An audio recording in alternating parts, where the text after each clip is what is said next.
نحمده ونستعينه ونستغفره ونعوذ بالله من شرور أنفسنا ومن سيئات أعمالنا من يهده الله فلا مضل له ومن يضلل فلا هادي له وأشهد أن لا إله إلا الله وحده لا شريك له وأشهد أن محمدا عبده ورسوله يا أيها الذين آمنوا اتقوا الله حق تقاته ولا تموتن إلا وأنتم مسلمون يا أيها الناس اتقوا ربكم الذي خلقكم من نفس واحدة وخلق منها زوجها وبث منهما رجالا كثيرا ونساء واتقوا الله الذي تساءلون به والأرحام إن الله كان عليكم رقيبا يا أيها الذين آمنوا اتقوا الله وقولوا قولا سديدا يصلح لكم أعمالكم ويغفر لكم ذنوبكم ومن يطع الله ورسوله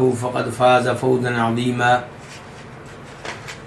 أما بعد فإن خير الحديث كتاب الله وخير الهدي هدي محمد صلى الله عليه وسلم وشر الأمور محدثاتها وكل محدثة بدعة وكل بدعة ضلالة وكل ضلالة في النار الوافی بما فی الصحیحین، صحیح بخاری اور صحیح مسلم کی احادیث پہ مشتمل ایک عظیم کتاب۔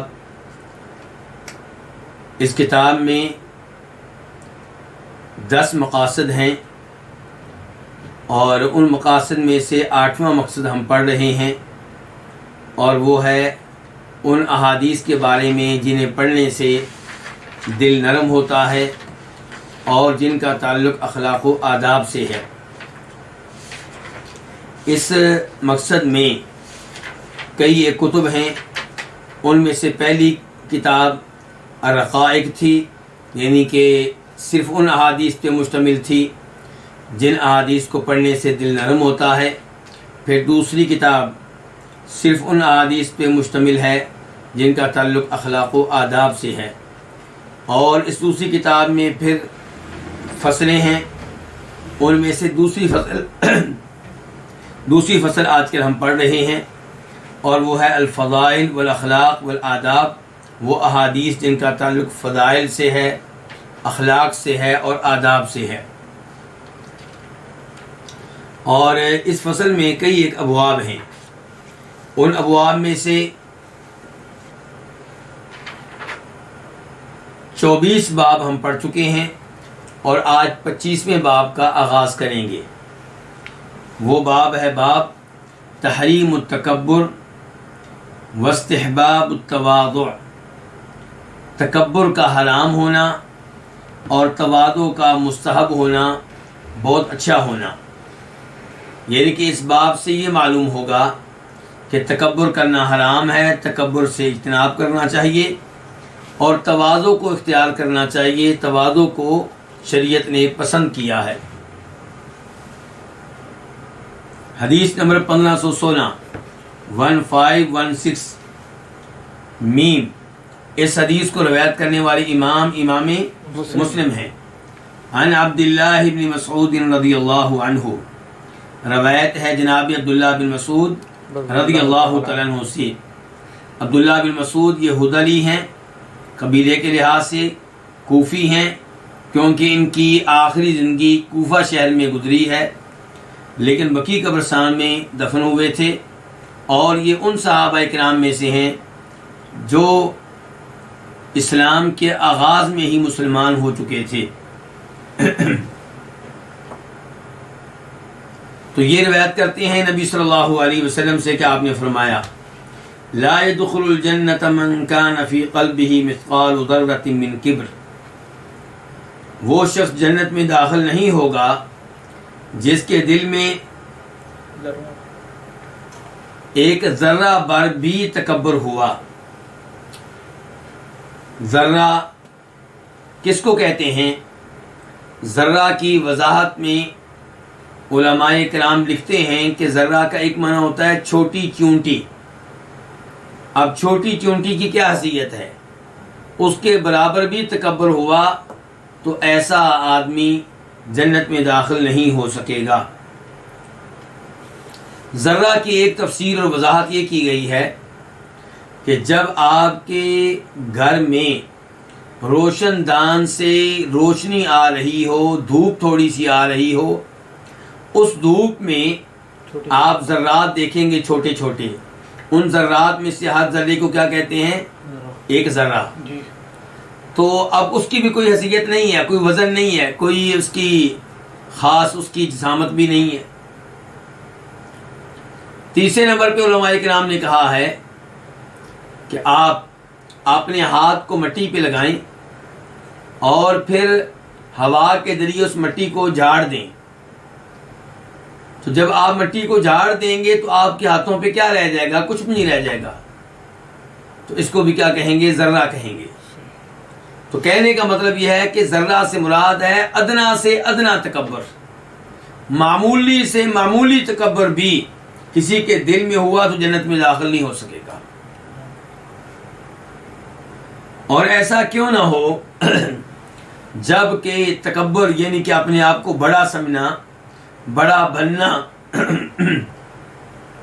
یہ اللہ رب العزت کی صفت ہے، یہ اللہ رب العزت کی خصوصیت ہے. اور صحیح حدیث ہے جس میں فرماتے ہیں نبی علیہ الصلوۃ والسلام کہ اللہ تعالیٰ کہتے ہیں الکبریاء ردائی، تکبر، بڑا پن یہ میری چادر ہے، جو مجھ سے چھینے گا میں اس کو تباہ و برباد کر دوں گا، اس کو توڑ کر رکھ دوں گا. تو اس لیے جب کوئی انسان تکبر اختیار کرتا ہے تو وہ اللہ کی اس خصوصیت میں اللہ کے ساتھ شریک ہونا چاہتا ہے، اور اللہ رب العزت کو یہ قطعاً منظور نہیں ہے. اللہ تعالیٰ بڑے ہیں، اور اللہ تعالیٰ اپنے آپ کو بڑا کہیں تو اللہ کو ججتا ہے، کیونکہ واقعی اللہ تعالیٰ بڑا ہے. انسان اپنے آپ کو کیسے بڑا سمجھ سکتا ہے جو ہر لمحے اللہ رب العزت کا محتاج ہے، جو ہر لمحے اللہ کی کئی مخلوقات کا محتاج ہے. مثال کے طور پہ انسان محتاج ہے کس کا؟ اپنی اولاد کا. انسان محتاج ہے کس کا؟ اپنے والدین کا. انسان محتاج ہے کس کا؟ اپنی وائف کا. انسان محتاج ہے اپنے ڈرائیور کا، اپنے خادموں کا، اپنے نوکروں کا. انسان تو ان کے بغیر کچھ بھی نہیں ہے. بادشاہ کو محروم آپ جدا کر دیں اس کی فوج سے، پولیس سے، خادموں سے، نوکروں سے، وہ کس چیز کا بادشاہ ہے؟ تو کہنے کا مطلب یہ ہے کہ انسان بڑا کیوں بنے؟ پھر یہ دیکھے کہ پیدا کس سے ہوا ہے؟ گندے پانی سے. کس جگہ سے پیدا ہو کر آیا ہے یہ؟ اور صبح و شام اس کا واسطہ پڑتا ہے غلاظت سے، گندگی سے. تو کہنے کا مطلب یہ ہے کہ یہ اگر تکبر کرتا ہے تو اللہ رب العزت کو قطعاً پسند نہیں ہے. تو فرمایا جنت میں داخل نہیں ہو سکے گا وہ شخص جس کے دل میں ذرہ بھر بھی تکبر ہوا.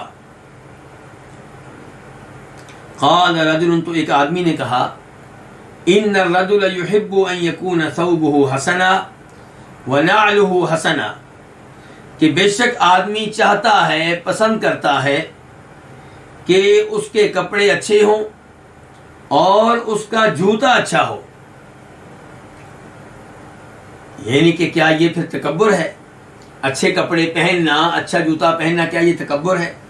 یعنی کہ صحابہ کرام ڈر گئے کہ آپ فرما رہے ہیں جس کے دل میں ذرا بھر بھی تکبر ہوا جنت میں نہیں جا سکے گا، جبکہ ہم لوگ چاہتے ہیں کہ ہمارے کپڑے اچھے ہوں، جوتا ہمارا اچھا ہو، تو کہیں یہ بھی تکبر میں داخل نہ ہو جائے. تو آپ علیہ السلام نے ان کے اس اشکال کو زائل کیا یہ کہتے ہوئے کہ ان اللہ جمیل یحب الجمال، کہ تمہیں یہ بات معلوم ہونی چاہیے کہ اللہ تعالیٰ جمیل ہیں اور جمال کو کیا کرتے ہیں؟ پسند کرتے ہیں. اللہ تعالیٰ خوبصورت ہیں اور خوبصورتی کو پسند کرتے ہیں. اللہ تعالیٰ چاہتے ہیں کہ اللہ کا بندہ جو ہے وہ خوبصورت بن کر رہے، لباس کے لحاظ سے اور دیگر امور کے لحاظ سے. تو آپ نے فرمایا ان اللہ جمیل، بے شک اللہ تعالیٰ خوبصورت ہیں، یحب الجمال، خوبصورتی کو پسند کرتے ہیں. یعنی کہ یہ تکبر نہیں ہے. اچھے کپڑے پہن لینا، اچھا جوتا پہن لینا، یہ کیا ہے؟ جمال ہے. اور اللہ جمال کو کیا کرتے ہیں؟ تکبر سے تو اللہ نفرت کرتے ہیں، جمال سے اللہ محبت کرتے ہیں. یعنی کہ جو اچھے کپڑے پہن کر رہے گا، اچھا جوتا پہن کر رہے گا، چونکہ اس نے جمال کو اختیار کیا ہے، ایسی چیز کو اختیار کیا جس سے اللہ محبت کرتے ہیں، ہو سکتا ہے وہ اللہ کے محبوب بندوں میں شامل ہو جائے. اگر وہ توحید کے اوپر ہے، صحیح عقیدے کے اوپر ہے، کبیرہ گناہوں سے دور رہتا ہے، اس کے ساتھ ساتھ وہ جمال کو اختیار کرتا ہے اور اچھے کپڑے پہن کر رہتا ہے اور چاہتا ہے کہ اس پر اللہ کی نعمت کے آثار نظر آئیں، تو اس میں کوئی حرج نہیں ہے، بلکہ بہت اچھی بات ہے. تو یہ تکبر نہیں ہے، یہ تکبر نہیں ہے. الکبر بطر الحق کی، تکبر کیا ہے؟ حق بات کو ریجیکٹ کر دینا. وغمط الناس، اور لوگوں کو حقیر جاننا. تو تکبر میں کتنی چیزیں داخل ہو گئی ہیں؟ دو چیزیں. نمبر 1 باطل الحق کی ہے، حق بات کو ماننے سے آپ انکار کر دیں. وغمط الناس، یا لوگوں کو آپ حقیر جانیں، کمتر جانیں.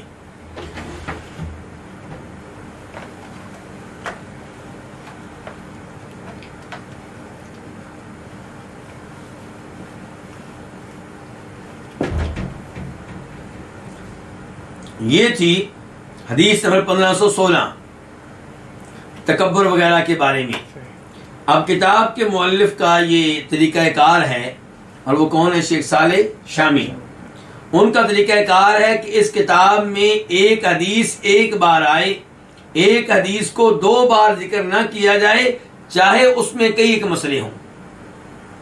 امام بخاری کیا کرتے ہیں اپنی صحیح میں؟ امام بخاری ایک حدیث کو بخاری شریف میں کئی بار لے کر آتے ہیں. کیوں؟ کیونکہ اس میں کئی مسائل کا تذکرہ ہوتا ہے. مثال کے طور پہ ایک حدیث میں تذکرہ ہوگا نماز کے کئی امور کا، تو امام بخاری اس حدیث کو کتاب الصلاۃ میں لے کر آئیں گے، نماز سے متعلقہ حدیث میں لے کر آئیں گے. اسی حدیث میں تذکرہ ہے حج کا، تو امام بخاری اس حدیث کو حج کی حدیث میں بھی ذکر کریں گے. اسی حدیث میں تذکرہ ہے زکوٰۃ کا، تو امام بخاری اس حدیث کو زکوٰۃ سے متعلقہ حدیث میں بھی ذکر کریں گے. تو امام بخاری ایک حدیث کو بار بار ذکر کرتے ہیں، اسی لیے بخاری شریف کی حدیث 7000 سے زیادہ ہیں. اور علماء کرام لکھتے ہیں کہ تکرار کے بغیر 4000 رہ جاتی ہیں. اب یہ کتاب جو آپ پڑھ رہے ہیں الوافی، اس میں کیا ہے؟ اس میں احادیث 2000 سے بھی کم ہے، جبکہ احادیث اس میں بخاری کی بھی موجود ہے، مسلم کی بھی موجود ہے. ایک طرف صرف بخاری کی کتنی ہے؟ 7500، 7000 سے زیادہ. اور ایک طرف وہ کتاب جس کتاب کے مؤلف کا دعویٰ ہے کہ میں نے بخاری مسلم دونوں کی حدیث جمع کر دی ہیں، اور اسے کتنی 2000 سے کم. تو اس کا طریقہ کار یہی ہے کہ انہوں نے تکرار سے بچنے کی کوشش کی ہر لحاظ سے، لیکن متعلقہ احادیث کے نمبر دے دیتے ہیں کہ آپ جو مسئلہ اس وقت پڑھ رہے ہیں، اس مسئلے کے بارے میں چند احادیث اور بھی ہیں جو پہلے گزر چکی ہیں یا آئندہ آنے والی ہیں، ان کو بھی جان لیں. تو یہاں پہ کہہ رہے ہیں کہ آپ دیکھیں حدیث نمبر 1165 1165، تو یہ صفحہ نمبر 460 پہ ہے. آئیے اس کو دیکھتے ہیں.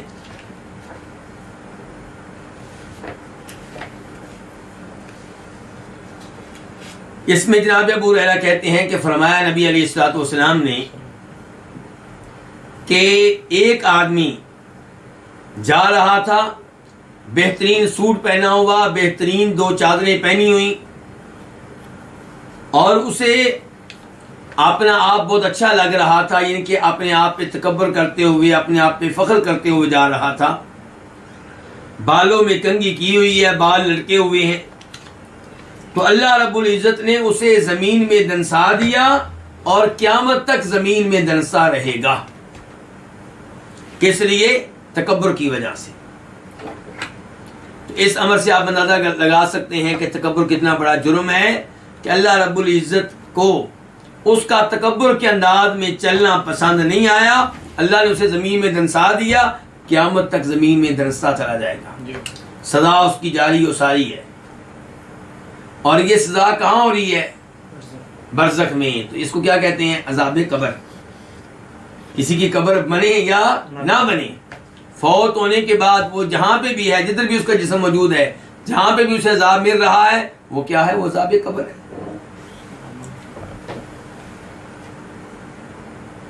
اس کے بعد کہتے ہیں کتاب کے مؤلف ایک حدیث اور بھی دیکھ لیں جو اس کے فوراً بعد ہے، وہ کیا ہے 1166 1166۔ اس میں کیا ہے، عبداللہ بن عمر کہتے ہیں کہ نبی علیہ السلام نے ارشاد فرمایا اللہ تعالیٰ اس شخص کی طرف نہیں دیکھیں گے جو اپنی چادر کو تکبر سے لٹکاتا ہے۔ موضوع کیا چاہ رہا ہے؟ تکبر۔ تکبر حرام ہے، تو اللہ تعالیٰ تکبر کرنے والے کو پیار و محبت سے نہیں دیکھیں گے۔ اس سے بھی آپ اندازہ لگا سکتے ہیں کہ تکبر کتنا بڑا جرم ہے۔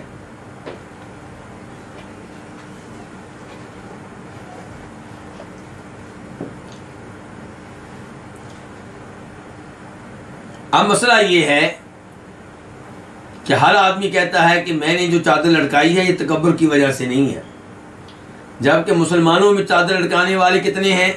اپنی پینٹ کو، اپنی شلوار کو، کپڑے کو ٹخنوں سے نیچے لٹکانے والے کتنے فیصد ہوں گے؟ 99% ہوں گے، 98% ہوں گے۔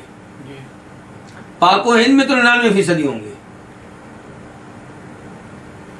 سعودیہ میں آپ کہہ سکتے ہیں کہ ایسے لوگوں کی نسبت کم ہوگی، لیکن پاک و ہند میں 99% ہی ہوگی۔ اور ہر آدمی کیا کہتا ہے کہ میں تکبر سے تو نہیں لٹکا رہا۔ تو پھر وہ کون سی مخلوق ہے جو تکبر سے لٹکاتی ہے؟ وہ کون سے لوگ ہیں؟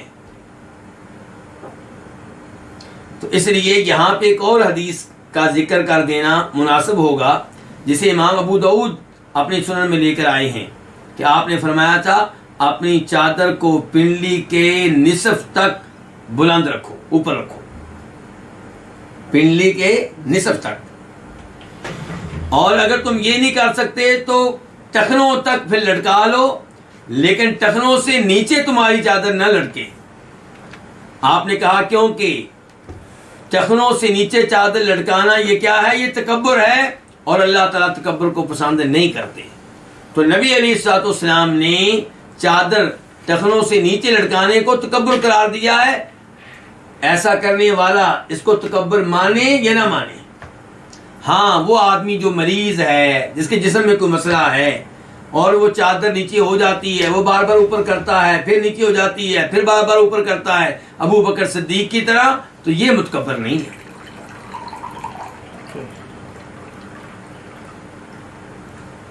اس کے بعد کتاب کے مؤلف کہتے ہیں کہ تیسری حدیث بھی آپ دیکھ لیں 1167 1167، اس میں کیا ہے جی وہ بھی دیکھ لیتے ہیں۔ عبداللہ بن عمر کہتے ہیں کہ میں گزرا نبی علیہ السلام کے پاس سے اور میری چادر لٹک رہی تھی۔ کس کی لٹک رہی تھی؟ عبداللہ بن عمر کی۔ آپ نے کہا یا عبداللہ ارفع ازارک، اے عبداللہ اپنی چادر کو اٹھاؤ۔ فرفعتہ، عبداللہ بن عمر کہتے ہیں میں نے اس کو اٹھایا۔ آپ نے کہا زد، مزید اوپر اٹھاؤ۔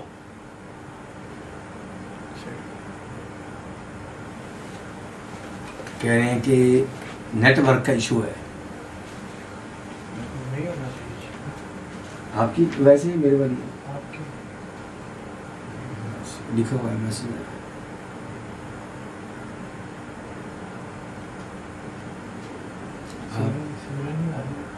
آ رہا ہے۔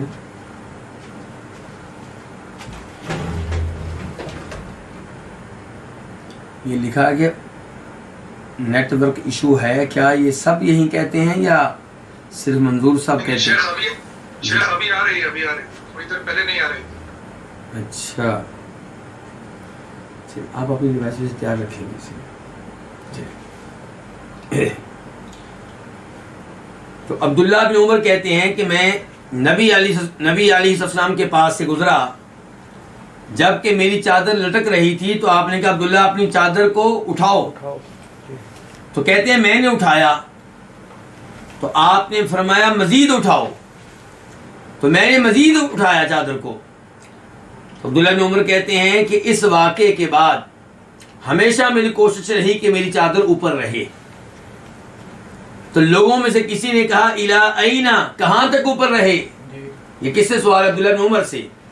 کہا انصاف الساقین، پنڈلیوں کے نصف تک۔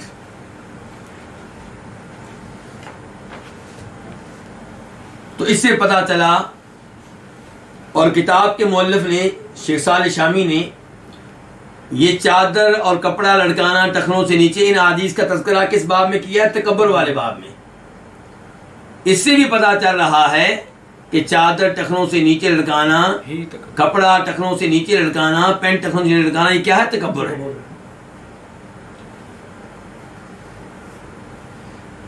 اس کے بعد کہتے ہیں کتاب کے مؤلف شیخ صالح شامی کہ آپ دیکھیں حدیث نمبر 1475 1475، یعنی کہ اس کا تعلق بھی اسی باب سے ہے، انہی مسائل سے ہے۔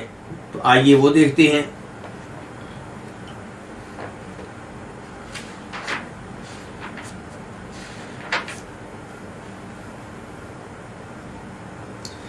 اس حدیث میں کیا فرما رہے ہیں نبی علیہ السلام؟ جناب ابو ہریرہ کہتے ہیں کہ آپ علیہ السلام نے ارشاد فرمایا کہ صدقہ کرنے سے مال میں کمی واقع نہیں ہوتی، اور جب آپ کسی کو معاف کر دیں تو اس سے آپ کی عزت میں کمی نہیں ہوگی بلکہ اضافہ ہوگا۔ تیسرے نمبر پہ فرمایا جو بھی اللہ تعالیٰ کو راضی کرنے کے لیے عاجزی اختیار کرے گا، تواضع اختیار کرے گا، یعنی کہ تکبر سے بچے گا اور تواضع اختیار کرے گا، اللہ تعالیٰ اس کو بلند کر دیں گے، اس کو شان دیں گے، اس کو عزت دیں گے، اس کو مقام دیں گے، اس کو مرتبہ دیں گے۔ تو اس حدیث کا کیا تعلق ہے پھر ہمارے باب سے؟ تواضع اختیار کرنا، کہ تواضع جو ہے اس کو اللہ تعالیٰ پسند کرتے ہیں، تواضع کو شریعت پسند کرتی ہے۔ تو ہر انسان کو چاہیے اپنے آپ کو دوسرے مسلمانوں کے سامنے کیا سمجھے؟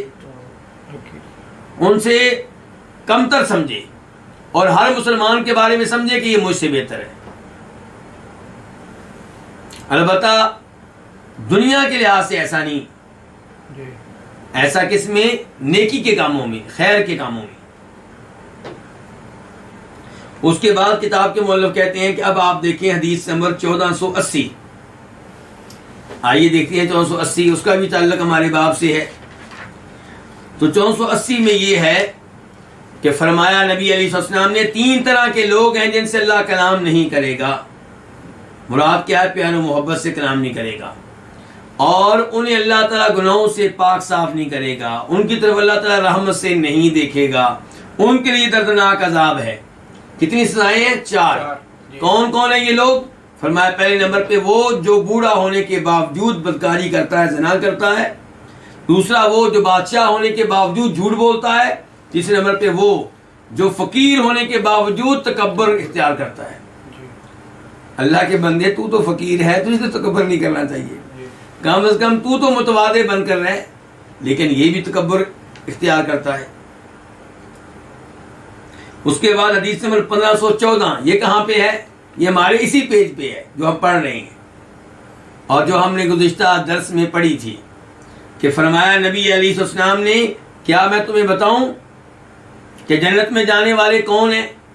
فرمایا ہر وہ شخص جو کمزور ہو اور جس کو لوگ کمزور سمجھتے ہوں، حقیر جانتے ہوں، لیکن اللہ کے یہاں اس کا کیا مقام ہے کہ اگر اللہ کو قسم دے تو اللہ اس کی قسم کو پورا فرمائیں گے۔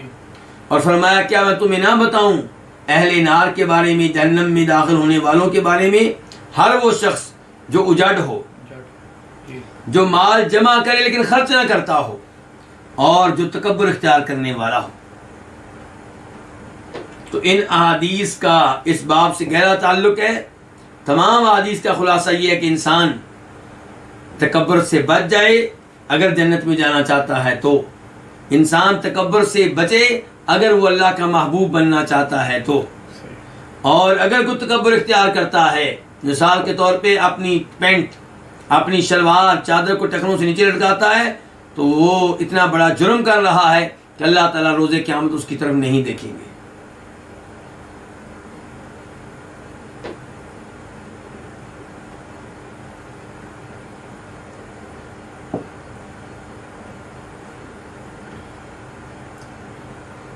اس کے بعد باب نمبر 26، باب تحریم الریا، ریاکاری کا حرام ہونا۔ ریاکاری، دکھلاوے کے طور پہ نیک عمل بجا لانا، یہ کیا ہے؟ حرام ہے۔ اس بارے میں یہ باب ہے۔ حدیث نمبر 1517 1517 میم. اس حدیث کو روایت کرنے والے امام کون ہے؟ امام مسلم. عن ابی ہریرہ قال، روایت ہے جناب ابو ہریرہ رضی اللہ عنہ سے، وہ کہتے ہیں قال رسول اللہ صلی اللہ علیہ وسلم، فرمایا رسول اللہ صلی اللہ علیہ وسلم نے، قال اللہ تبارک و تعالی، فرمایا اللہ تبارک و تعالی نے. یہ کون سی حدیث ہوئی؟ حدیث قدسی. حدیث قدسی کس کو کہتے ہیں؟ جس حدیث میں نبی علیہ الصلوۃ والسلام یہ فرمائیں کہ اللہ تعالیٰ نے یہ کہا. یہ حدیث کیا ہوگی؟ حدیث قدسی. اور علماء کرام نے احادیث قدسیہ کے موضوع پہ مستقل کتابیں لکھی ہیں، یعنی کہ احادیث قدسیہ کو ایک کتاب میں جمع کرنے کی کئی علماء کرام نے کوشش کی ہے. تو اللہ تعالیٰ فرماتے ہیں انا اغنى الشرکاء یعنی شرک، میں تمام شریکوں کے مقابلے میں سب سے زیادہ شراکت سے مستغنی اور بے نیاز ہوں.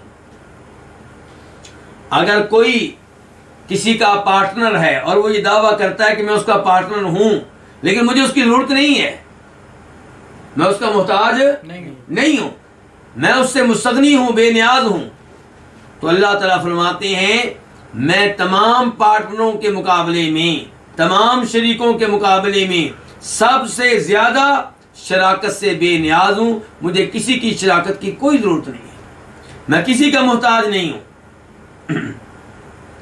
فرمایا من عمل عملا اشرک فیہ معی غیری، جو کوئی ایسا عمل کرے، یعنی کہ نیک عمل، جو کوئی ایسا عمل کرے جس میں وہ میرے ساتھ میرے غیر کو شریک کرے، ترکتہ وشرکہ، تو میں اس عمل کو اس کے شریک کے ساتھ چھوڑ دیتا ہوں.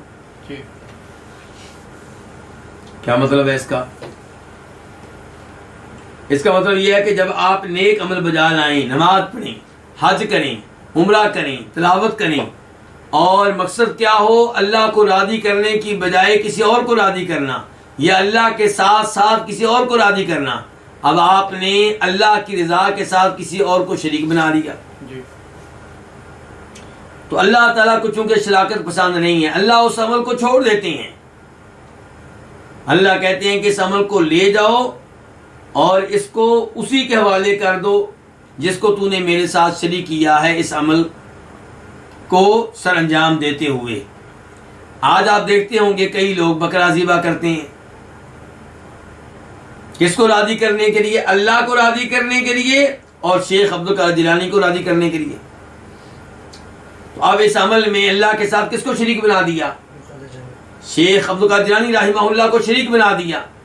تو شیخ عبد القادر جیلانی اگرچہ بہت بڑے عالم دین تھے اور ہم امید رکھتے ہیں کہ اللہ کے بہت بڑے ولی تھے، لیکن اللہ کو اس ولی کی بھی شراکت پسند نہیں ہے، بلکہ اللہ تعالیٰ کو عیسیٰ علیہ السلام کی شراکت پسند نہیں ہے. عیسائیوں کو اللہ نے کافر قرار دیا، مشرک قرار دیا. کیوں؟ کیونکہ عیسیٰ علیہ السلام کو اللہ کا شریک بناتے تھے. تو کیا عیسیٰ علیہ السلام بہترین قسم کے پارٹنر نہیں ہیں؟ بہترین قسم کے ہیں، بہترین قسم کے شریک ہیں، لیکن اللہ کو عبادت میں، نیک عمل میں کسی کی بھی شراکت پسند نہیں ہے، نہ جبریل علیہ السلام کی، نہ میکائیل علیہ السلام کی، نہ کسی ولی کی، نہ کسی نبی کی، بلکہ محمد رسول اللہ صلی اللہ علیہ وسلم کی بھی شراکت اللہ کو پسند نہیں ہے.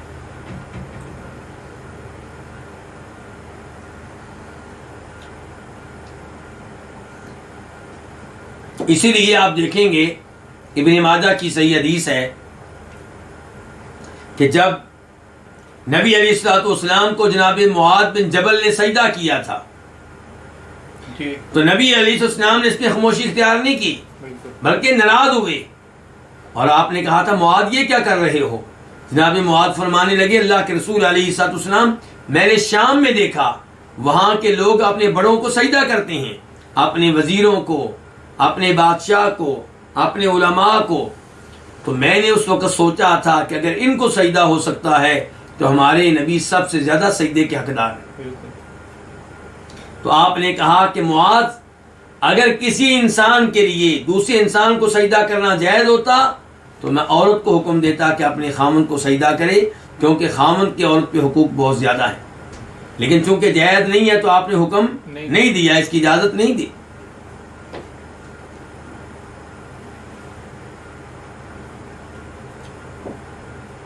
تو کہنے کا مطلب یہ ہے کہ اللہ تعالیٰ کو نبی علیہ السلام کی بھی شراکت پسند نہیں ہے، اور وہ حدیث آپ لوگوں کی نظروں سے اوجھل نہیں ہوگی جس میں آتا ہے کہ ایک صحابی نے آپ سے کہہ دیا اے اللہ کے رسول ما شاء اللہ وشئت، وہ ہوگا جو اللہ چاہے گا اور جو آپ چاہیں گے۔ یہاں پہ نبی علیہ السلام کو اللہ کی مشیت میں شریک کر دیا گیا، یعنی کہ آپ کی مشیت چلے گی اور اللہ کی مشیت چلے گی، ایک ساتھ چلیں گی۔ تو آپ علیہ السلام نے ارشاد فرمایا تھا اجعلتنی للہ ندا، کیا تو نے مجھے اللہ کا شریک بنا دیا ہے؟ قل ما شاء اللہ وحدہ، یہ کہو کہ وہ ہوگا جو صرف اللہ چاہے گا، صرف اللہ کی مشیت چلے گی، اللہ کے ساتھ کسی اور کی مشیت نہیں چلے گی۔ اسی لیے علماء کرام لکھتے ہیں کہ آپ یہ تو کہہ سکتے ہیں کہ وہ ہوگا جو اللہ چاہے گا اور اس کے بعد جو آپ چاہیں گے، اس کے بعد، کیونکہ بعد کے لفظ میں برابری نہیں ہے، یعنی کہ آپ کا نمبر بعد میں ہے، آپ کی مشیت کا نمبر بعد میں ہے، اصل مشیت کس کی ہوئی؟ اللہ کی۔ لیکن جب ہم کہتے ہیں اللہ اور اللہ کے رسول کی مرضی، اللہ کے رسول کا ارادہ چلے گا، تو یہاں پہ ہم اللہ کے رسول علیہ السلام کو اللہ کا شریک بنا دیتے ہیں، کیونکہ ہم کہتے ہیں اور میں برابری پائی جاتی ہے۔ تو کہنا کیا چاہیے کہ اللہ کی مشیت، اللہ کا ارادہ، جو اللہ چاہے گا وہ ہوگا، اس کے بعد ابا جی جو آپ چاہیں گے وہ ہوگا، وہی میں کروں گا۔ اللہ کی مشیت چلے گی، اس کے بعد بیگم صاحبہ جو آپ کہیں گی وہ میں کروں گا، لیکن اصل کون؟ اللہ۔ تو اللہ تعالیٰ کو بہرحال شراکت کسی کی بھی پسند نہیں ہے، نہ کسی نبی کی، نہ کسی فرشتے کی، نہ کسی ولی کی۔ تو اللہ تعالیٰ فرما رہے ہیں شہنشاہی انداز میں کہ انا اغنى الشرکاء یعنی شرکی، میں تمام شریکوں کے مقابلے میں سب سے زیادہ شراکت سے بے نیاز اور مستغنی ہوں۔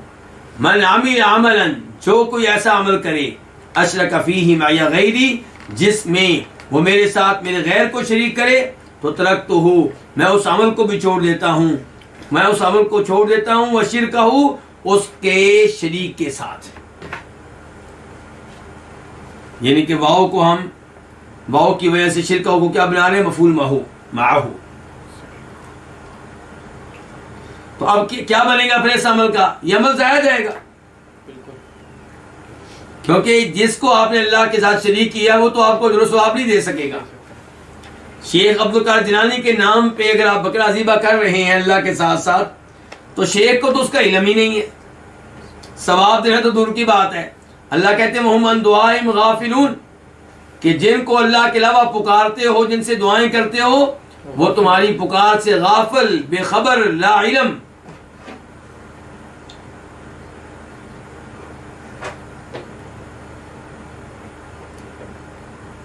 چونکہ مسئلہ چھڑ گیا ہے تو میں یہاں پہ یہ بھی وضاحت کر دوں، کئی لوگ کہتے ہیں، آپ غلط کہتے ہیں کہ ہم شیخ عبدالقادر جیلانی رحمہ اللہ کے نام پہ بکرا ذبح کرتے ہیں، ایسا بالکل نہیں ہے۔ ہم ان کے ایصال ثواب کے لیے ایسا کرتے ہیں۔ کیوں کرتے ہیں؟ ان کو ثواب پہنچانے کے لیے۔ اور وہ کہتے ہیں، یہ تو آپ بھی مانتے ہیں کہ ایصال ثواب کے طور پہ صدقہ خیرات کرنا جائز ہے۔ تو ہمارا سوال ایسے لوگوں سے یہ ہے کہ شیخ عبدالقادر جیلانی کے بارے میں تو آپ کا عقیدہ اور نظریہ یہ ہے کہ وہ اللہ کے ولی ہیں، اور ہمارا بھی یہی ہے انشاءاللہ۔ تو شیخ کے لیے بکرے ذبح کر رہے ہیں، آپ اپنے والد کے لیے کیوں نہیں کرتے؟ اپنے دادا کے لیے کیوں نہیں کرتے؟ اپنے پردادا کے لیے کیوں نہیں کرتے؟ جن کے بارے میں آپ کو پتا ہے کہ فوت ہوئے تو بیچارے گناہوں میں لٹ پٹ تھے، ایصال ثواب کا زیادہ حق ان کو پہنچتا ہے، آپ شیخ عبدالقادر جیلانی کے لیے کرتے ہیں۔ تو اس سے پتہ چلتا ہے کہ چکر کچھ اور ہے، معاملہ کچھ اور ہے۔ نام ایصال ثواب کا ہے، دل میں آپ کے یہ ہے کہ شیخ کو پتہ چل رہا ہے کہ ہم ان کے نام پہ بکرا لے کر آئے ہیں، شیخ کو پتہ چل رہا ہے ہم ان کے نام کا بکرا ذبح کر رہے ہیں، شیخ ہم پہ راضی ہو جائیں گے، شیخ ہماری مشکلات دور فرمائیں گے، شیخ اللہ کے ہاں ہماری شفاعت کریں گے، شیخ اللہ سے بیٹا لے کر دیں گے. یہ لمبا چوڑا پورا سسٹم جو آپ نے قائم کر رکھا ہے یہ سارے کا سارا توحید کے خلاف ہے. اس کے بعد باب نمبر 27، باب رفع الامانہ، امانت کا اٹھایا جانا. یعنی کہ وقت آئے گا کہ امانت اٹھا لی جائے گی، لوگوں میں امانت نہیں رہے گی.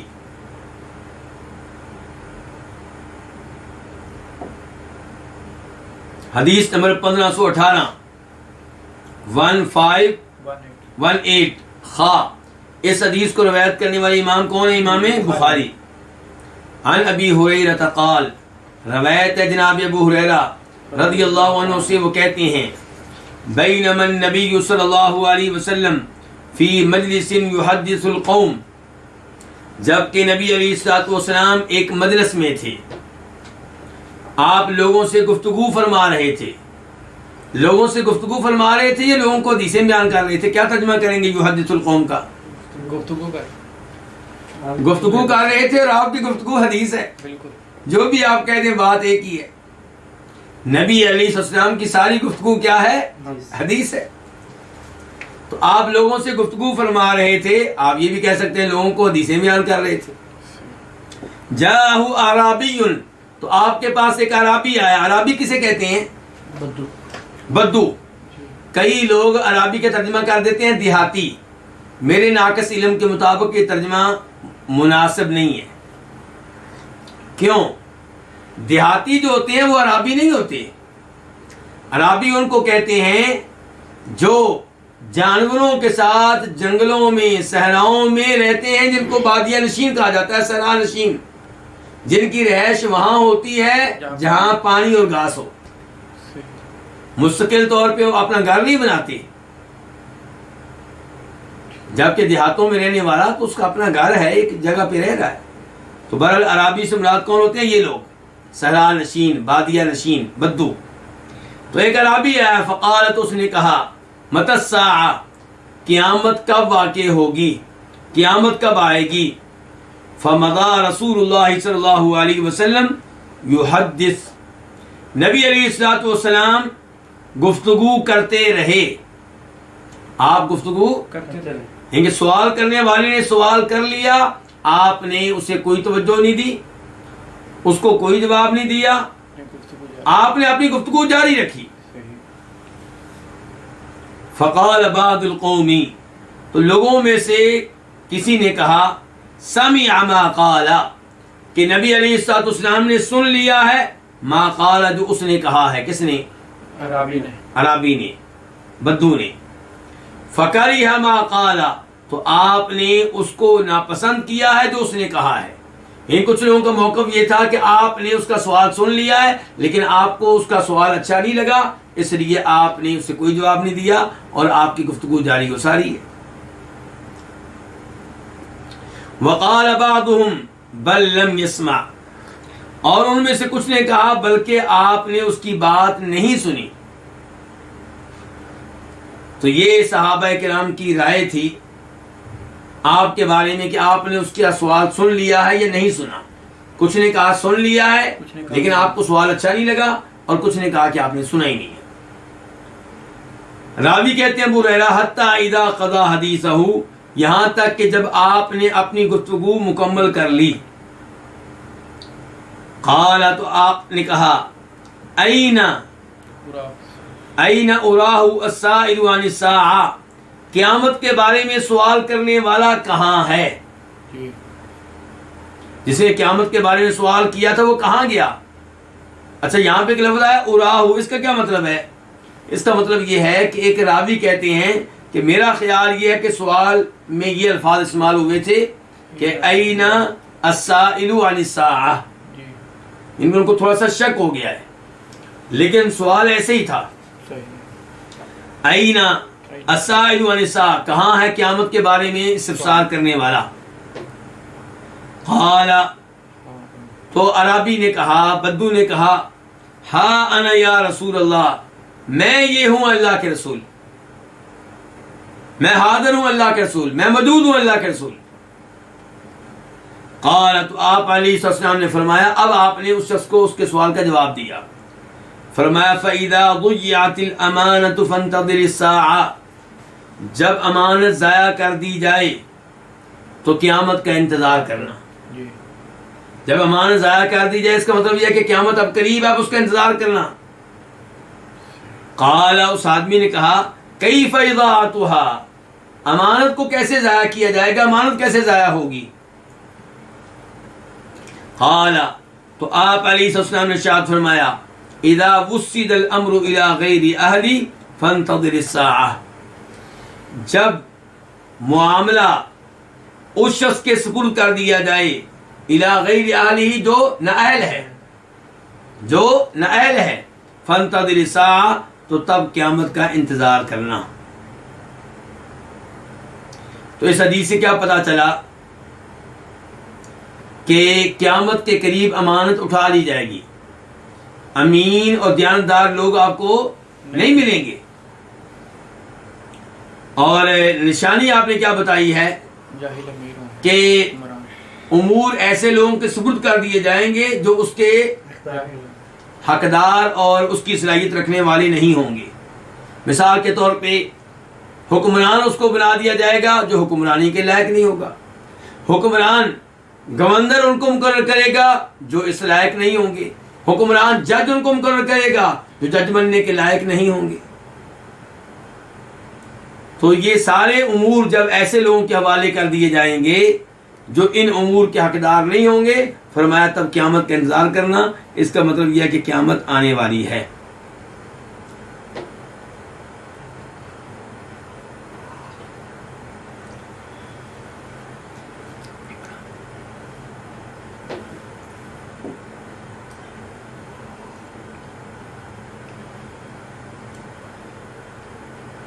تو امانت و دیانت اسلام میں اس کی اہمیت بہت زیادہ ہے، اور اس چیز کا اٹھ جانا یہ قیامت کی نشانیوں میں سے ایک نشانی ہے۔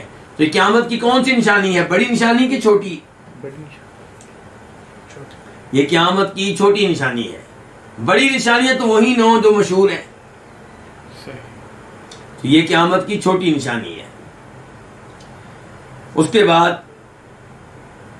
باب نمبر 28، باب ولا تسأل الناس شیئا، باب یہ ہے کہ لوگوں سے کسی بھی چیز کا سوال نہ کرو، لوگوں سے کچھ بھی نہ مانگو۔ حدیث نمبر 1519 1519 میم۔ اس حدیث کو روایت کرنے والے امام کون سے؟ امام مسلم۔ عن عوف بن مالک الاشجعی، روایت ہے جناب عوف بن مالک اشجعی سے، جو ان صحابہ کے نام میں سے ہیں جو فتح مکہ کے قریب قریب میں مسلمان ہوئے ہیں۔ تو عوف بن مالک اشجعی کہتے ہیں کنا عند رسول اللہ صلی اللہ علیہ وسلم، ہم نبی علیہ الصلوۃ والسلام کے پاس تھے۔ ہم کون؟ 9 او 8 او 7، ہم 9 لوگ یا 8 لوگ یا 7 لوگ، اتنے ہم لوگ تھے، آپ کے پاس بیٹھے ہوئے تھے۔ فقال، تو آپ علیہ السلام نے ارشاد فرمایا الا تبایعون رسول اللہ، کیا تم اللہ کے رسول علیہ السلام کی بیعت نہیں کرو گے؟ بیعت کس چیز پہ؟ اسلام پہ۔ اور بیعت کس کو کہتے ہیں؟ معاہدے کو۔ آپ معاہدہ کرتے ہیں مثال کے طور پہ نبی علیہ السلام کے ساتھ کہ میں توحید پہ قائم و دائم رہوں گا، میں شرک نہیں کروں گا، نماز قائم کروں گا، کبیرہ گناہوں سے دور رہوں گا، تو یہ اس معاہدے کے نام کیا ہوتا ہے؟ بیعت۔ اور بیعت جو ہے ایک ہوتی ہے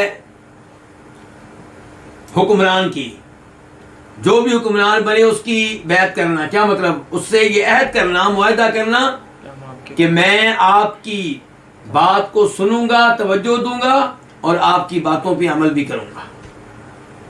اس کا نام کیا ہے؟ بیعت۔ یہ کس کی ہے؟ حکمران کی۔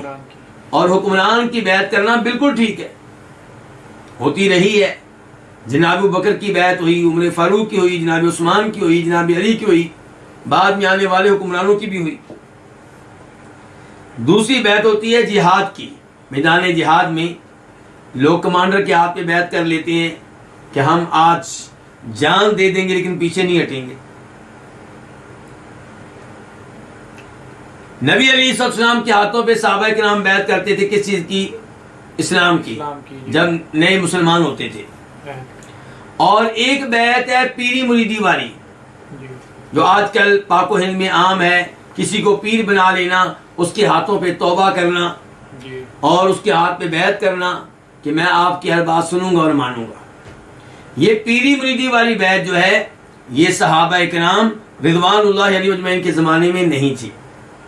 حالانکہ اس زمانے میں اللہ کے بڑے بڑے ولی موجود تھے.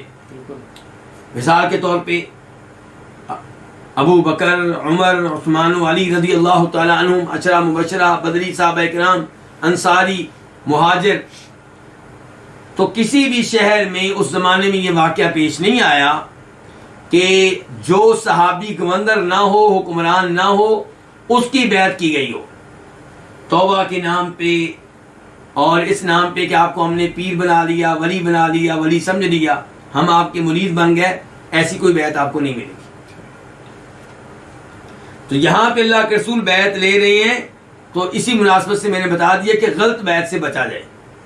تو یہاں پہ آپ کہہ رہے ہیں الا تبایعون رسول اللہ، کیا تم اللہ کے رسول کی بیعت نہیں کرو گے؟ وَكُنَّا حَدِيثَ عَهْدٍ بِبَيْعَةٍ.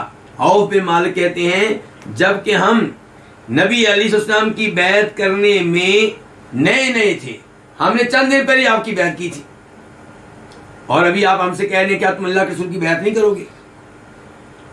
فقلنا، ہم نے کہا قد بایعناک یا رسول اللہ، اے اللہ کے رسول ہم آپ کی بیعت کر چکے ہیں. ثم قال، آپ نے پھر کہا الا تبایعون رسول اللہ، کیا تم اللہ کے رسول علیہ السلام کی بیعت نہیں کرو گے؟ فقلنا، تو ہم نے کہا قد بایعناک یا رسول اللہ، اے اللہ کے رسول ہم آپ کی بیعت کر چکے ہیں. ثم قال، آپ نے پھر کہا الا تبایعون رسول اللہ، کیا تم اللہ کے رسول کی بیعت نہیں کرو گے؟ قال، راوی کہتے ہیں کون ہے یہ؟ جی عوف بن مالک اشجعی. یہ کہتے ہیں فبسطنا ایدینا، ہم نے اپنے ہاتھ پھیلا دیے، ہم نے اپنے ہاتھ بڑھا دیے. کیا کرنے کے لیے؟ بیعت کرنے کے لیے. جب اللہ کے رسول کہہ رہے ہیں تو ٹھیک ہے پھر کر لیتے ہیں. وقلنا، اور ہم نے کہا قد بایعناک یا رسول اللہ، اے اللہ کے رسول ہم آپ کی بیعت کر چکے ہیں. فعلی ما نبایعک، تو کس چیز پہ ہم آپ کی بیعت کریں؟ کیونکہ پہلے اسلام قبول کرنے کی بیعت تو ہو چکی، اب دوبارہ آپ بیعت کا کہہ رہے ہیں تو اب ہم آپ کی بیعت کس چیز پہ کریں؟ یہ معاہدہ کس چیز کا ہوگا؟ کس چیز کا ہم آپ کے ہاتھ میں ہاتھ دے کر عہد کریں گے؟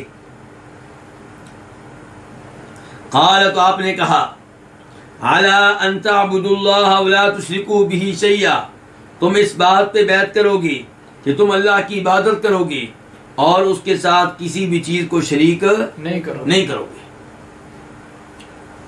اندازہ لگا لیں توحید کی اہمیت کا اور شرک سے بچنے کی اہمیت کا کہ آپ کی دعوت کا آغاز کس چیز سے ہوتا تھا؟ توحید سے. والصلوات الخمس، اور تم بیعت کرو گے 5 نمازیں ادا کرنے پہ. وَتُطِيعُوا، اور تم بیعت کرو گے اس بات پہ کہ تم کیا کرو گے؟ اطاعت کرو گے، بات مانو گے. وَأَسَرَّ كَلِمَةً خَفِيَّةً، اور آپ نے ایک مخفی کلمہ آستہ آواز سے ادا کیا. آپ نے آستہ آواز سے ایک مخفی لفظ جو ہے وہ ادا کیا. وہ کیا لفظ ہے؟ اللہ بہتر جانتا ہے. علماء کرام نے لکھا ہے کہ چونکہ آپ نے آستہ آواز سے ادا کیا، اس کا مطلب یہ ہے کہ وہ کوئی ایسی چیز نہیں تھی جو بطور شریعت ان کو بتانی ضروری ہو.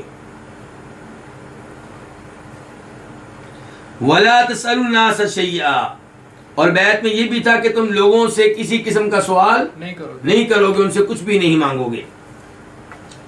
فَلَقَدْ رَأَيْتُ، البتہ تحقیق میں نے دیکھا. یہ کون کہہ رہے ہیں؟ عوف بن مالک اشجعی. بعد اولئک النفر، ان لوگوں میں سے کسی کو. یہ کتنے لوگ تھے ٹوٹل؟ 7 یا 8 یا 9.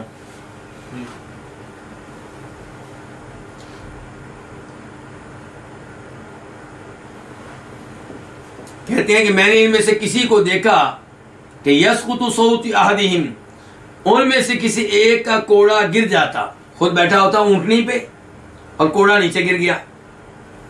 فما یسأل احدا، تو وہ کسی سے یہ سوال نہ کرتا کہ یناولہ، کہ وہ اس کو پکڑا دے، ایاہ، یہ کوڑا. کیونکہ اللہ کے رسول نے کیا کہا تھا، تم لوگوں نے کسی سے کچھ بھی مانگنا نہیں ہے، کوئی سوال نہیں کرنا. تو ان صحابہ کرام نے عہد کی پاسداری اس حد تک کی، بیعت کی پاسداری اس حد تک کی کہ یہ اپنا کوڑا گرا ہوا اس کے بارے میں کسی سے مطالبہ نہیں کرتے تھے کہ مجھے پکڑا دو. اس سے آپ اندازہ لگا سکتے ہیں کہ نبی علیہ السلام نے صحابہ کرام میں کیسے خودداری پیدا کر دی تھی، کیسے آپ نے ان کو وقار کا درس دیا تھا. اس کے بعد باب نمبر 29، باب الامر بالقوت و ترک العجز، قوت کا حکم دینا اور عاجز ہونے کو ترک کر دینے کے بارے میں حکم دینا. یعنی کہ شریعت آپ کو کیا ترغیب دیتی ہے؟ آپ قوت حاصل کریں. شریعت آپ کو ترغیب دیتی ہے کہ آپ مضبوط ہوں، اور شریعت آپ سے یہ بھی تقاضا کرتی ہے کہ آپ بے بس ہو جانے کو ترک کر دیں. یہ کہیں کہ میں یہ کام نہیں کر سکتا، مجھ سے کام نہیں ہوگا، ایسا نہ کریں آپ. حدیث نمبر 1520، 1520 میم، اس کو روایت کرنے والی امام کون سی امام ہے؟ مسلم.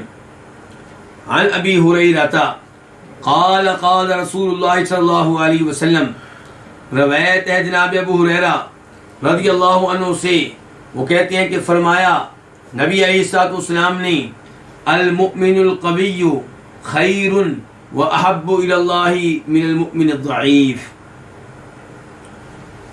کہ مضبوط قسم کا مومن، طاقتور قسم کا مومن زیادہ بہتر ہے اور اللہ کے ہاں زیادہ محبوب ہے کمزور مومن کی نسبت.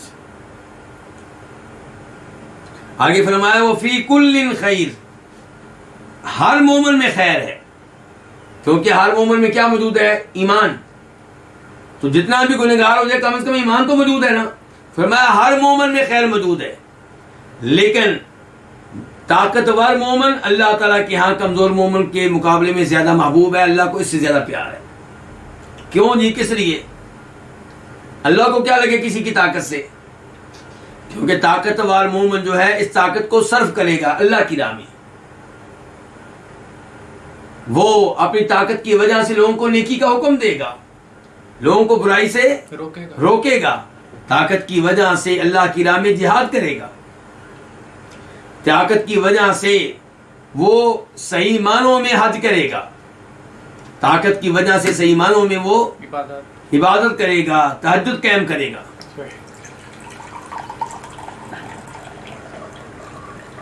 جبکہ کمزور مومن جو ہے وہ خود تو نمازیں پڑھے گا، لیکن شاید کسی اور کو فائدہ نہ پہنچا سکے. جبکہ مضبوط مومن جو ہے وہ خود بھی نیک اعمال کو بجا لائے گا اور دوسروں کو بھی اس چیز کا درس دے گا، نیکی کا حکم دے گا، برائی سے روکے گا، اسے کسی کا ڈر نہیں ہوگا، اسے کسی کا خوف نہیں ہوگا.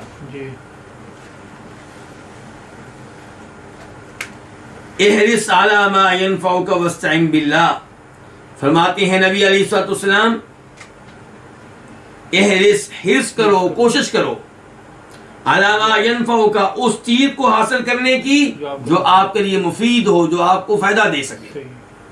یعنی کہ وہ چیز اس کا تعلق دین سے ہو یا دنیا سے ہو، اگر وہ چیز آپ کے لیے مفید ہے تو اسے حاصل کرنے کی کوشش کریں. آپ اپنا زور لگا دیں، آپ اپنی طاقت صرف کر دیں، آپ اپنی محنت کریں، اور نتیجہ کس کے اوپر چھوڑ دیں؟ اللہ رب العزت کے اوپر چھوڑ دیں. حرص کریں، کوشش کریں، علی ما ینفعک، اس چیز کو حاصل کرنے کی جو آپ کے لیے کیا ہو، مفید ہو. واستعن باللہ، اور اللہ سے مدد طلب کریں. اس کا کیا مطلب ہے؟ مان لیا کہ آپ صلاحیت رکھتے ہیں، مان لیا کہ آپ طاقتور ہیں، تو آپ اپنی طاقت کو استعمال کریں، اپنا زور لگائیں، لیکن آپ کا اس بات پہ ایمان ہونا چاہیے کہ اسباب کا مالک اللہ ہے. اللہ چاہے گا تو میری طاقت میرے کام آئے گی، میری محنت میرے کام آئے گی، میری کوششیں میرے کام آئیں گی. اللہ نہ چاہے تو میں جو بھی کر لوں کچھ نہیں ہو سکے گا.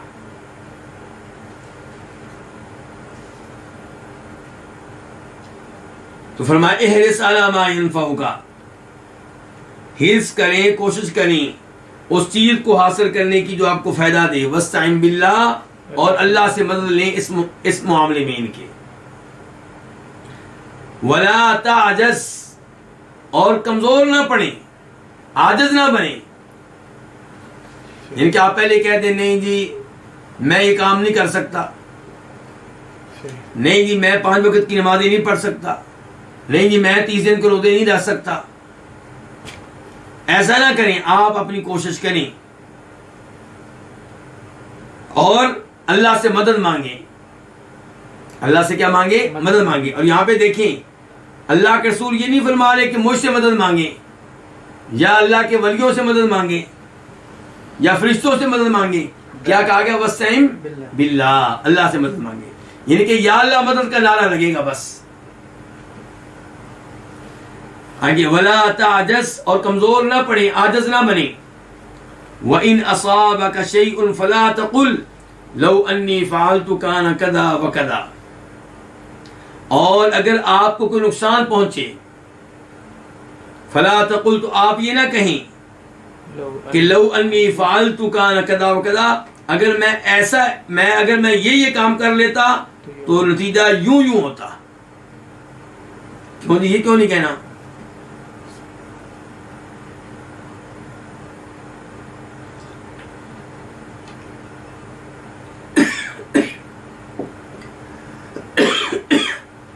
جو اللہ چاہتا ہے وہی ہوتا ہے.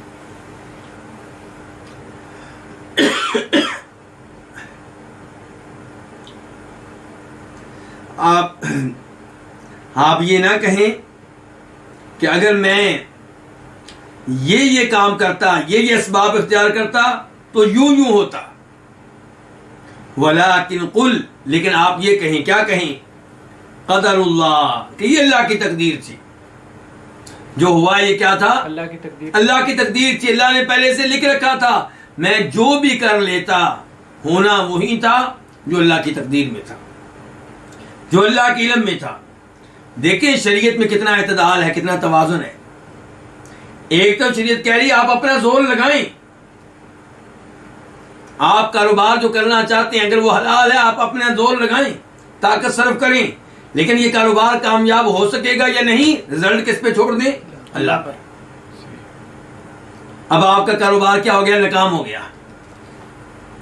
اب آپ کہیں جی اگر میں فلاں آدمی کو اس شاپ میں مینیجر بنا دیتا، یہ شاپ اس کے حوالے کر دیتا، یا فلاں سیزن میں میں اس شاپ کا افتتاح کرتا تو میرا کاروبار کامیاب ہو جانا تھا. تو یہ جو چیز ہے کہ اگر میں یہ کرتا، لو، اگر کاش، یہ شریعت اس کی اجازت نہیں دیتی. لیکن یاد رہے کہ یہ 2 طرح کا ہوتا ہے. کاش کہنا، اگر کہنا کتنی طرح کا ہوتا ہے؟ 2 طرح کا. لو کا استعمال 2 طرح ہے. ایک یہ ہے کہ آپ لو کا، اگر کا، کاش کا استعمال کر رہے ہیں ماضی پہ افسوس کرنے کے لیے. جو مصیبت آئی تھی، جو پریشانی آئی تھی، اس پریشانی کی وجہ سے اپنے آپ کو غم میں ڈالنے کے لیے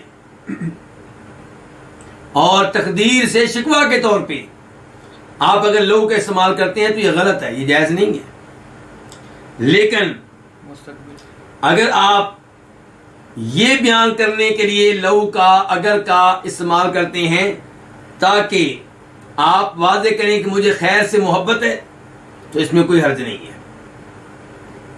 جیسا کہ وہ حدیث آتی ہے جس میں فرماتے ہیں نبی علیہ الصلوۃ والسلام کہ وہ آدمی قابل رشک ہے جو اللہ کی راہ میں مال صرف کرتا ہے، اللہ کی راہ میں مال لٹاتا ہے، اور اس کو دیکھ کر کوئی کہتا ہے کہ کاش میرے پاس بھی مال ہو، کاش، کیا کہہ رہا ہے، کاش لو، کاش میرے پاس بھی اتنا مال ہو، میں بھی اس کی طرح اللہ کی راہ میں صرف کروں، میں بھی اللہ کی راہ میں لگاؤں۔ تو یہاں کوئی تقدیر سے شکوہ نہیں ہے، یہاں اپنے ماضی کا کوئی غم ظاہر کرنا نہیں ہے، بلکہ یہ ارادہ ظاہر کرنا ہے کہ میں بھی خیر چاہتا ہوں، تو اس میں انشاءاللہ کوئی حرج نہیں ہے۔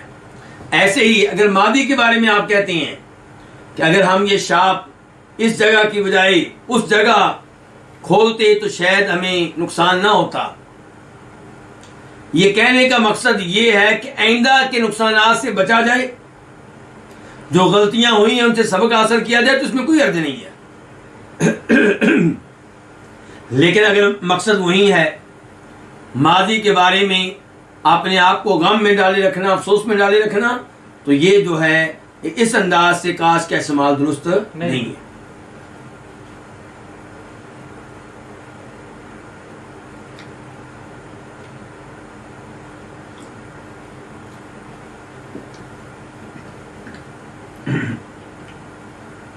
تو آپ فرما رہے ہیں وَإِنْ أَصَابَكَ شَيْءٌ، اور اگر تمہیں کوئی نقصان پہنچے، فَلَا تَقُلْ، تو نہ کہو کہ لو انی فعلتُ، اگر میں اس طرح کرتا تو کان کذا و کذا، تو اس طرح ہوتا، ولیکن قل، لیکن یہ کہو قدر اللہ، یہ اللہ کی کیا تھی، تقدیر تھی، یعنی کہ اللہ کی تقدیر پہ ایمان لے آؤ اور اس کو تسلیم کر لو۔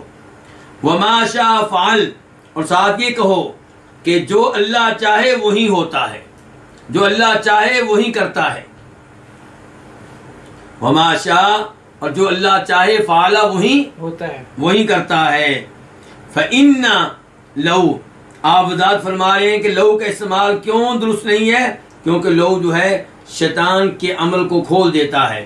فَإِنَّ لَوْ تَفْتَحُ عَمَلَ الشَّيْطَانِ، لو جو ہے شیطان کے عمل کو کھول دیتا ہے، یعنی کہ لو جو ہے شیطان کے عمل کے دروازے کو کھول دیتا ہے۔ جب آپ کاش کہیں گے تو شیطان کو موقع مل جائے گا آپ کو گمراہ کرنے کا، آپ کو غلط راستے پہ لگانے کا، اور آپ کے دل میں تقدیر کے خلاف شکوے پیدا کرنے کا، ایسے امور کا موقع مل جائے گا، کس کو، شیطان کو۔ اس لیے فرمایا اس سے بچنا چاہیے۔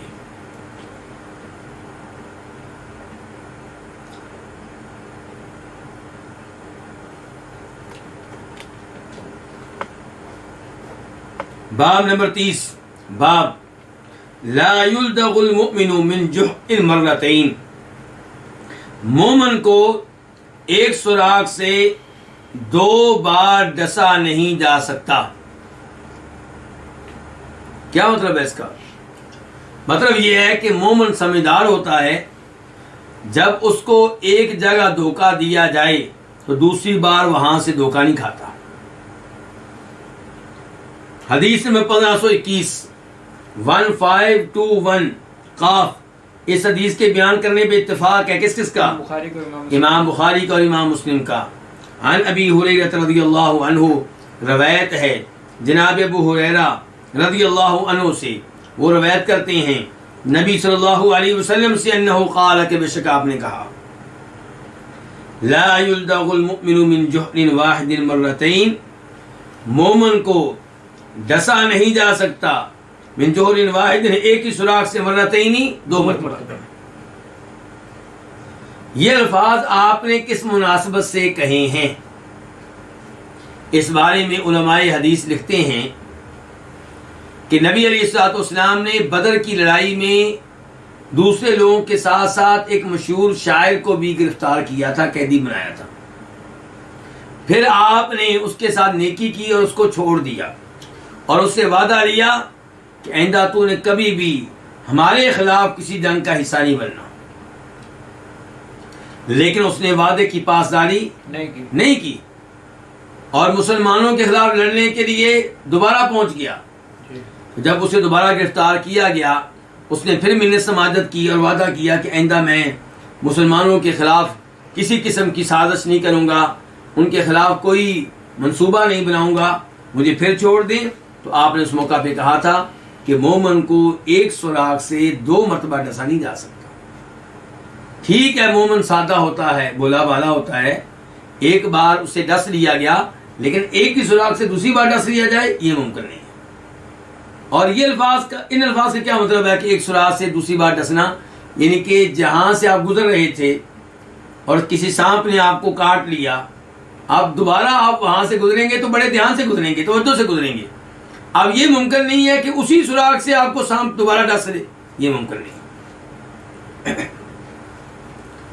باب نمبر 31، باب دفع سوء الظن، بدگمانی کا ازالہ کرنا۔ حدیث نمبر 1522 میم۔ اس حدیث کے بیان کرنے پہ اتفاق ہے۔ اس حدیث کو بیان کرنے والے امام کون ہے؟ امام مسلم۔ عن انس، روایت ہے جناب انس بن مالک رضی اللہ عنہ سے، جو کہ نبی علیہ الصلوۃ والسلام کے خادم ہیں، 10 سال آپ کی خدمت کی ہے۔ ان النبی صلی اللہ علیہ وسلم کان مع احدى نسائه، بے شک نبی علیہ الصلوۃ والسلام اپنی بیویوں میں سے، اپنی عورتوں میں سے کسی ایک کے ساتھ تھے۔ فمر به رجل، تو آپ کے پاس ایک آدمی گزرا، فدعاه، تو آپ نے اس کو بلا لیا، فجاء، تو وہ آیا، فقال، تو آپ نے کہا، یا فلان، اے فلان، هذه زوجتی فلانہ، یہ عورت میری بیوی ہے، فلاں بیوی، اس کا یہ نام ہے، فلاں قبیلے والی یہ میری بیوی ہے۔ فقال، تو اس آدمی نے کہا، یا رسول اللہ، اے اللہ کے رسول، من کنت اظن به، کون ہوگا جس کے ساتھ میں ایسی بدگمانی رکھوں؟ کون ہوگا جس کے ساتھ میں ایسی بدگمانی رکھوں؟ فلم اکن اظن بک، نہیں ہوں میں کہ میں آپ کے بارے میں بدگمانی رکھوں، یعنی کہ ایسا کوئی بھی آدمی نہیں آپ کو ملے گا جس کے بارے میں بری رائے رکھوں، بری سوچ رکھوں، اور میں یہ خیال کروں کہ جس عورت کے ساتھ کھڑا ہے وہ اس کی بیوی نہیں ہے، بلکہ اس کے ساتھ کھڑا ہے غلط تعلق قائم کرنے کے لیے۔ ایسا تو میں کسی عام آدمی کے بارے میں نہیں سوچوں گا، آپ کے بارے میں کیسے سوچ سکتا ہوں؟ فقال رسول اللہ صلی اللہ علیہ وسلم، تو فرمایا نبی علیہ الصلوۃ والسلام نے، ان الشیطان یجری من الانسان مجری الدم، کہ بے شک شیطان انسان میں دوڑتا ہے خون کے دوڑنے کی طرح۔ کیا مطلب ہے اس کا؟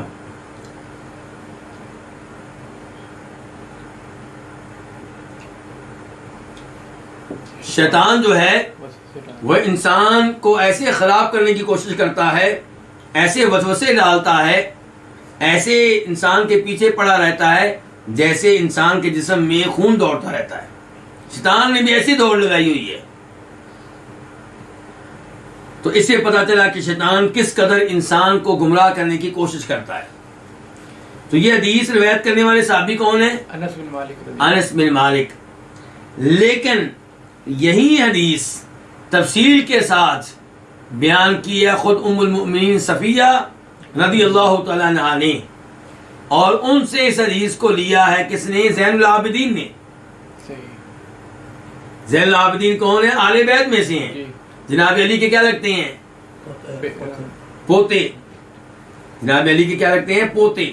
تو وہ کہتے ہیں کہ مجھے حدیث سنائی ام المؤمنین صفیہ نے کہ نبی علیہ الصلوۃ والسلام رمضان کے آخری اشرے میں، آخری 10 راتوں میں مسجد میں اعتکاف فرما رہے تھے، تو آپ کی بیویاں آپ سے ملنے کے لیے گئیں۔ جناب صفیہ کہتی ہیں میں بھی گئی لیکن میں لیٹ گئی، تو جب سب بیویاں واپس آنے لگی تو آپ نے مجھے روک لیا کہ تم ٹھہر جاؤ۔ علماء کرام نے لکھا ہے کہ چونکہ لیٹ آئی تھیں، آپ چاہتے تھے کہ ان کو بھی اتنا ہی وقت دیں جتنا پہلی بیویوں کو دیا تھا۔ پھر آپ ان کو الوداع کہنے کے لیے آئے مسجد کے دروازے تک۔ دروازے کے باہر آپ اور آپ کی وائف جناب صفیہ کھڑی ہیں، جیسا کہ خود فرماتی ہیں۔ تو 2 صحابی گزرے اور انصاری تھے، اور آپ کو دیکھ کر کہ آپ ایک عورت کے ساتھ کھڑے ہیں، آپ کو دیکھ کر انہوں نے اپنی چال تیز کر لی، تیز رفتاری سے چلنے لگے۔ تو نبی علیہ السلام نے ان کو بلا لیا، آپ نے کہا بھائی یہ میری وائف صفیہ ہے. انہوں نے کہا سبحان اللہ، اللہ کے رسول ہم آپ کے بارے میں کچھ شک کر سکتے ہیں؟ آپ نے ان کی وضاحت کیوں دی ہے؟ آپ نے فرمایا مسئلہ یہ ہے کہ مجھے خطرہ تھا کہ شیطان تمہارے دلوں میں کوئی چیز ڈال دے گا. کیا مطلب؟ یعنی کہ ڈال دے گا کہ پتہ نہیں کس کے ساتھ کھڑے تھے. مراد یہ ہے کہ شیطان تمہارے دل میں کوئی چیز ڈال دے گا، اور میں کیا ہوں؟ میں نبی ہوں. مراد یہ ہے کہ میں نبی ہوں، اور میرے بارے میں اتنی بری رائے رکھنے کی وجہ سے تم تباہ و برباد ہو جاؤ گے، تمہاری آخرت کا بیڑا غرق ہو جائے گا. اس لیے میں نے وضاحت کر دی ہے کہ کون ہے، میری بیوی صفیہ ہے. تو ان دو صحابیوں نے بھی بہرحال احتجاج کیا تھا. تو آپ نے تب بھی یہ وضاحت کی تھی کہ شیطان جو ہے وہ کیا کرتا ہے؟ وہ انسان کو گمراہ کرنے کی کوشش کرتا ہے، وسوسے ڈالتا ہے. شیطان انسان میں دوڑتا ہے خون کے دوڑنے کی طرح، گردش کرتا ہے خون کے گردش کرنے کی طرح. تو اس سے کیا پتا چلا کہ انسان کو اپنی پوزیشن واضح کر دینی چاہیے. جب آپ کسی ایسی جگہ کھڑے ہوں، کسی ایسی تقریب کا حصہ بن جائیں، کسی ایسی جگہ چلے جائیں جہاں پہ جانا آپ کے لحاظ سے مناسب نہ ہو، آپ کے اوپر شکوک و شبہات ہو سکتے ہوں، تو اس کی آپ وضاحت کر دیں. مثال کے طور پہ آپ کسی شراب خانے کے باہر کھڑے ہیں اور آپ کا شراب پینے کا کوئی ارادہ نہیں ہے، لیکن مجبوری بن گئی تھی، وہاں آپ کو جانا پڑا. جس نے آپ کا قرضہ دینا تھا اس نے کہا تھا میں وہاں پہ آؤں گا، تو اب آپ کیا لینے گئے ہیں؟ اپنا قرضہ. آپ کو شراب خانے میں کوئی دلچسپی نہیں ہے، بلکہ اس سے تو آپ کو نفرت ہے. تو یہاں پہ آپ خود ہی وضاحت کر دیں ان لوگوں کے سامنے جنہوں نے آپ کو ادھر جاتے دیکھا ہے یا دیکھا ہوگا کہ میں وہاں پہ کوئی فلم دیکھنے نہیں گیا، کوئی شراب پینے نہیں گیا، کسی عورت سے ملنے کے لیے نہیں گیا. میں کیوں گیا ہوں؟ میں تو اپنا قرضہ واپس لینے گیا ہوں، اور جس سے قرضہ لینا تھا اس نے مجھے وہاں کا ہی ان کے جگہ مقرر کی، اور شاید اگر میں کہتا کہ میں وہاں نہیں آ سکتا تو میرا قرضہ ہی پھنس جاتا. تو کہنے کا مطلب یہ ہے کہ اپنی پوزیشن واضح کر دینی چاہیے. ایسے کئی دفعہ کچھ لوگ جو ہیں جماعت کے ساتھ نماز نہیں پڑھتے. کیوں نہیں پڑھتے؟ وہ کسی اور مسجد میں پڑھ کے آئے ہوتے ہیں.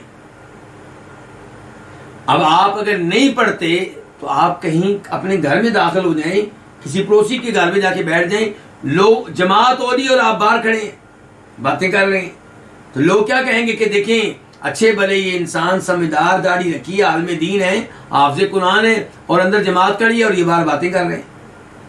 تو اگر آپ وہاں سے آگے پیچھے نہیں جا سکتے، کوئی جگہ ایسی نہیں ہے جہاں پہ آپ بیٹھیں، تو جو لوگ آپ کو دیکھیں ان کو بتا دیں کہ میں تو نماز پڑھ چکا ہوں. اس کے بعد باب نمبر 32، باب فی الطیب والریحان. یہ باب خوشبو کے بارے میں ہے، والریحان اور خوشبودار پھول یا خوشبودار ٹہنی کے بارے میں ہے. الریحان خوشبودار پھول یا خوشبودار ٹہنی. حدیث نمبر 1523 1523 میم. اس حدیث کو روایت کرنے والے امام کون ہے؟ امام مسلم. عن ابی ہریرہ قال قال رسول اللہ صلی اللہ علیہ وسلم من عرض علیہ ریحان فلا یردہ. جسے پیش کی جائے ریحان نامی خوشبودار ٹہنی، یا جسے پیش کیا جائے خوشبودار پھول، فلا یردہ تو اس کو ریجیکٹ نہ کرے، اس کو مسلط نہ کرے. فإنہ خفیف المحمل طیب الریح. کیونکہ یہ خوشبودار جو پھول ہے یا خوشبودار جو ٹہنی ہے جس کو ریحان کہتے ہیں، یہ اٹھانے میں ہلکی ہوتی ہے، آپ پہ کوئی بوجھ نہیں پڑنے والا. طیب الریح، اور خوشبو کے لحاظ سے کیا ہوتی ہے؟ عمدہ ہوتی ہے. تو ایسا تحفہ پھر قبول کر لینا چاہیے اور اس کو لینے سے انکار نہیں کرنا چاہیے. تو یہ ہے الفصل الثانی، جس میں کتنے باب آئے ہیں؟ 32 باب.